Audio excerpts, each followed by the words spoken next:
Olá, tudo bom? Hoje eu vou falar sobre a síndrome da ativação mastocitária, que é um tema cujas pesquisas têm aumentado o número de trabalhos, né, mostrando que hoje isso é uma situação cada vez mais frequente. A gente ainda não sabe quantos por cento da população tem essa síndrome, talvez seja muito maior do que a gente acredita, né, mas com o Covid, né, depois da pandemia, essa situação começou a ficar mais comum, porque o próprio Covid pode ser um dos fatores, um dos gatilhos para a ativação dos mastócitos.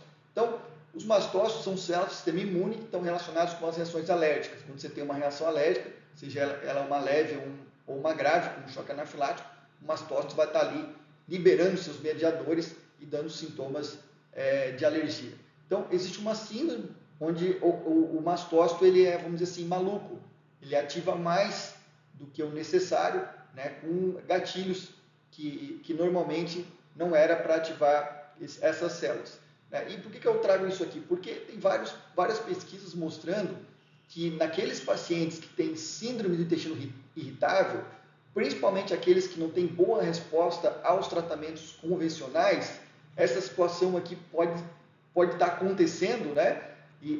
Então, principalmente para aquele paciente difícil, que não melhora com nenhum tratamento, sempre lembrar dessa síndrome aqui, que pode ser uma situação de um paciente ter uma ativação mastocitária e não uma síndrome do intestino irritável. E se você for olhar os sintomas, eles são muito parecidos. Esses aqui são sintomas gastrointestinais, né? A frequência dos sintomas aqui, ó: náusea, vômito, queimação, dor abdominal, dor torácica atípica, alternância entre diarreia e constipação, dificuldade para engolir, né? Disfagia esofagiana, as aftas. Existem os sintomas sistêmicos que são importantes também: o cansaço, a perda ou ganho de peso, lá, conjuntivite, zumbido, perda de audição, rinite, sinusite, dor de garganta, dor de cabeça, enxaqueca, confusão mental, ansiedade, né?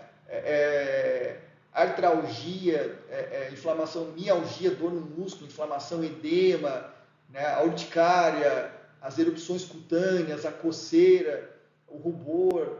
Então, tem vários sintomas sistêmicos e do aparelho digestivo, né? Existe um questionário para avaliar isso e algumas considerações que tem que ser feitas, né?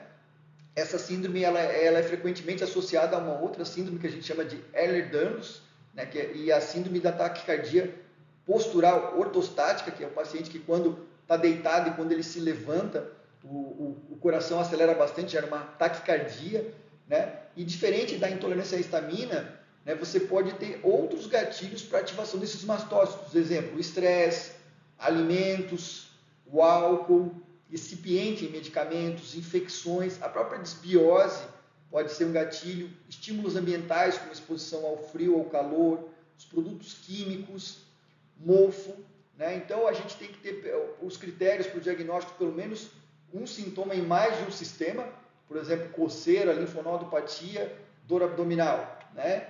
E aí existem os critérios menores, que são critérios técnicos, e também pode ser necessário alguns exames. Existem alguns marcadores laboratoriais de sangue e urina que nos ajudam a fazer um diagnóstico. Não é uma coisa simples, né? Mas principalmente naquele paciente que tem síndrome do intestino irritável de difícil manejo, né? Um paciente que tem a síndrome de Ehlers-Danlos ou a síndrome da taquicardia postural ortostática, né? E agora, né, depois da pandemia, a gente sabe também que o Covid pode ser um gatilho importante para a ativação dessa síndrome. A gente tem que estar sempre pensando nela, né? Primeiro para evitar os gatilhos e depois para pensar no tratamento, que com certeza a pessoa que sofre disso aqui tem um declínio na qualidade de vida muito importante. E com certeza, quando a gente estuda a fisiopatologia da síndrome do intestino irritável, a gente vai ver muito, né, essa palavra que é o mastócito. Existe um elo perdido aí dentro das doenças do aparelho digestivo, né, com essa questão da ativação mastocitária, que é uma situação que a gente está cada vez aprendendo mais. Tá bom? Muito obrigado.